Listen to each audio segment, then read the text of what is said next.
Hello friends, आज मैं जिस मूवी की स्टोरी बताने जा रहा हूँ उसका नाम है उपेना।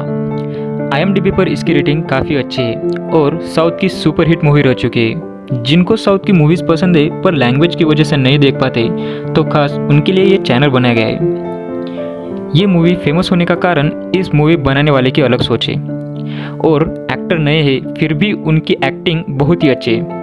मैं डेफिनेटली आपको बता सकता हूँ कि अगले कुछ दिनों में आपको इसका हिंदी रीमेक देखने को मिल सकता है। तो बिना टाइम वेस्ट किए शुरू करते हैं अपनी मूवी को। मूवी के स्टार्ट में एक आदमी जख्मी हालत में समुद्र के किनारे पर दिखाई देता है। अब प्रेजेंट डे 2002 चल रहा है। कोट्टेगिरी शेषरायनम जो कि डिस्ट्रिक्ट काउंसिल चेयरमैन रहता है, उसकी बेटी किसी के साथ भाग चुकी होती है, पर वो सबको ऐसा महसूस कराता है जैसे कुछ हुआ ही नहीं। अगर किसी को पता चला भी तो वो उसे मारता है। खुद अपने बाप को भी धमकाता है क्योंकि उसे अपना सम्मान खोने का डर रहता है। आगे कुछ महीने पहले की स्टोरी दिखाते हैं। कुछ लोगों में मछलियाँ पकड़ते समय झगड़ा होता है। तब वहाँ हमारे हीरो जिसका नाम आसी रहता है उसकी एंट्री होती है। उसे एक लड़की से बचपन से प्यार रहता है और जब भी उस लड़की की बस जाती ये उसका पीछा करता है। ये लड़की कोई और नहीं बल्कि रायनम की बेटी होती है जिसका नाम बेबम्मा होता है। और यहाँ पर होती है हीरोइन की एंट्री। यहाँ पर बहुत ही अच्छा सॉन्ग है। यहाँ दिखाया जाता है आसी बचपन से बेबम्मा को फॉलो करता है पर कभी अपने दिल की बात नहीं कर पाता। आगे दिखाया जाता है बेबम्मा की बुआ का लड़का उसे हमेशा परेशान करता रहता है। वो बेबम्मा की माँ जो कि पैरालाइज रहती है उनसे भी बदतमीजी से बात करता है। ये सब रायनम को बताने के बाद भी वो उस बात को सीरियसली नहीं लेता। तब बेबम्मा अपनी माँ से कहती है, आपका पति हमारी तरफ नहीं देखता तो क्या हुआ, जब मेरी शादी होगी तब मेरा पति उसे बहुत मारेगा। और बेबम्मा कभी गुस्सा नहीं करती क्योंकि उसे उसकी टीचर ने पढ़ाया रहता है कि जब भी आप गुस्सा करोगे तो आप जल्दी बूढ़े हो जाओगे। आगे दिखाया जाता है रायनम आसी के गांव वालों के घर गिराकर वहाँ पर फिशिंग यार्ड बनाना चाहता है, पर गांव का एक आदमी उसके खिलाफ कंप्लेंट देता है तो रायनम उसे मार देता है। अब कॉलेज में ह्यूमन रिप्रोडक्शन पढ़ाते समय सभी लड़कियां हंसती है। तब उनकी प्रोफेसर उन्हें प्यार का सही मतलब समझाती है। अगले दिन आसी की दूसरे गांव के लड़कों से लड़ाई होती है। तब लड़ाई की वजह से ट्रैफिक जाम हो जाती है। वहीं पर बेबम्मा की बस भी होती है। उसी ट्रैफिक में बेबम्मा की बुआ का लड़का भी आता है और वो बेबम्मा को अपने साथ बाइक पर चलने के लिए ज़बरदस्ती करता है। तभी बस के गेट पर आते ही उसे गाँव वाला समझकर आसी मारता है। तब बेबम्मा बहुत खुश होती है। वो पहली बार आसी को देखती है। बेबम्मा बस आसी को ही देखती रहती है। ये देखकर आसी का दोस्त उसे बताता है कि देखो बेबम्मा तुम्हें देख रही है। ये देखकर आसी बहुत खुश होता है।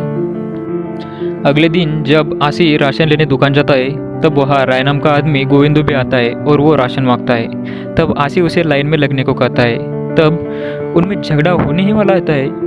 तब बेबम्मा गाड़ी से गोविंदू को लाइन में लगने को कहती है और आसी को देखकर जैसे वो मूंछों को ताव देता है वैसा इशारा करती है। अगले दिन हमेशा की तरह आसी बेबम्मा के बस के पीछे जाता है। तब ड्राइवर रास्ते में बस रोक देता है। आसी और उसका दोस्त घबरा जाते हैं, पर बस खराब होने की वजह से ड्राइवर आसी और उसके दोस्त को कहते हैं कि बेबम्मा को कॉलेज छोड़ दो क्योंकि बेबम्मा के प्रैक्टिकल्स रहते हैं। पर बेबम्मा बस से उतरते समय ड्राइवर को बोलती है कि ऐसे कैसे मैं किसी अनजान के साथ, और ऐसा बोलकर चुप हो जाती है क्योंकि वो आशी की तरफ देखती है और मन ही मन खुश हो जाती है और वो आशी के साथ बाइक पर चली जाती है। रास्ते में स्पीड ब्रेकर पर आशी से टकराने से बेबम्मा अलग ही महसूस करती है। यहाँ पर भी बहुत ही अच्छा सॉन्ग है। अगले दिन आशी बेबम्मा को बोलने जाता है कि वो उससे प्यार करता है। तब वो उसे अपना असली नाम बताती है, पर आशी का बचपन से ही एक प्रॉब्लम होता है कि वो 4 ग जैसे वर्ड्स बोल नहीं पाता। बेबम्मा अपना नाम बस पर लिखकर बताती है। उसका नाम संगीता होता है, पर यह उसे संता कहकर पुकारता है। अगले दिन वो उसे लेटर लिखता है। शाम को गांव में कुछ प्रोग्राम होता है और वहीं पर रायनम भी आने वाला होता है और रायनम के साथ बेबम्मा भी आती है। उसी प्रोग्राम में आशी भी जाता है और उस प्रोग्राम में बेबम्मा आशी से मिलती है। तभी प्रोग्राम की भीड़ में धक्का लगने से बेबम्मा उसे अनजाने में किस कर देती है। उसी की वजह से आशी बीमार पड़ता है। यहाँ पर भी बहुत ही अच्छा सॉन्ग है।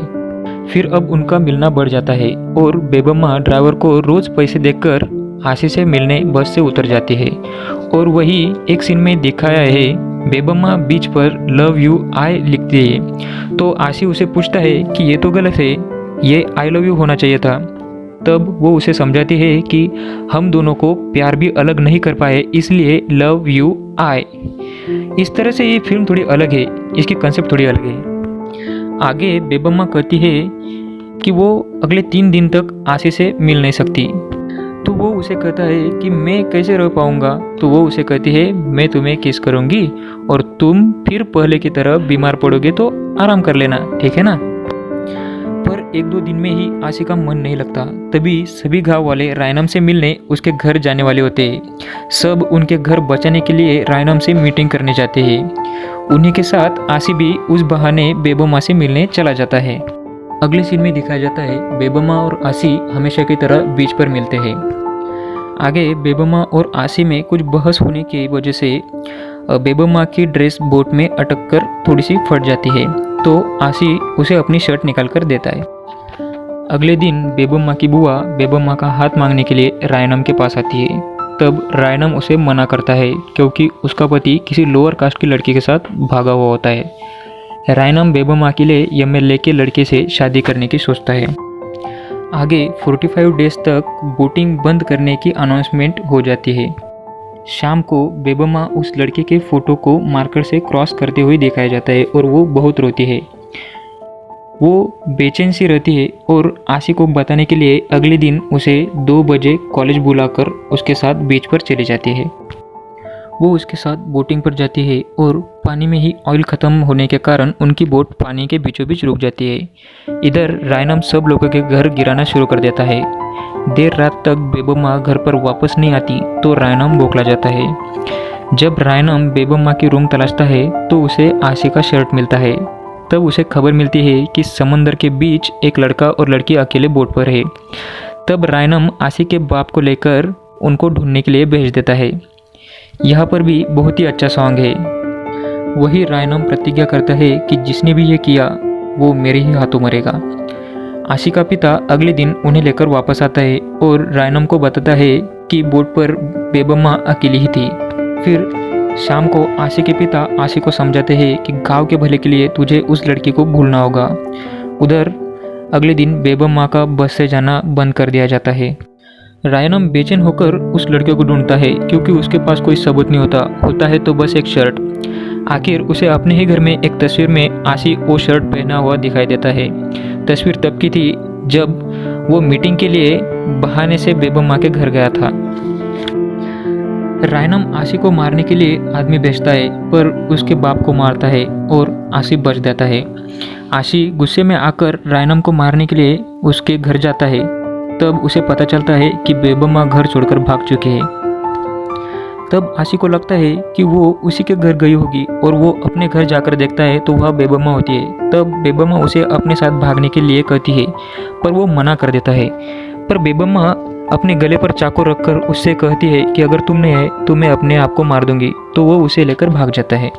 घर पर रायनम अपनी बहन के बेटे से बेबम्मा की शादी फिक्स करता है। जब उसके लोग वापस आते तो बताते बेबम्मा भाग गई। तब रायनम गोविंदू को कहता है बेबम्मा के कमरे में जाकर देखो।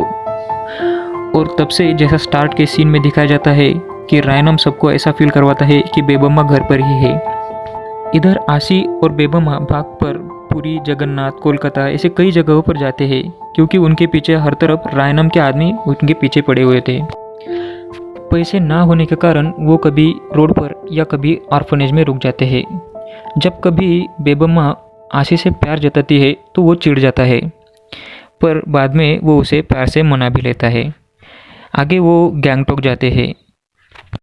आगे आशी कुछ लेने के लिए जाता है तब बेबम्मा को अकेले देख कुछ लोग ज़बरदस्ती करते हैं। तब आशी उनको बहुत मारता है और बेबम्मा को हॉस्टल में डालने का सोचता है। हॉस्टल डायरेक्टर उसे लेने से मना करती है क्योंकि उसके पास 3000 रुपये नहीं होते।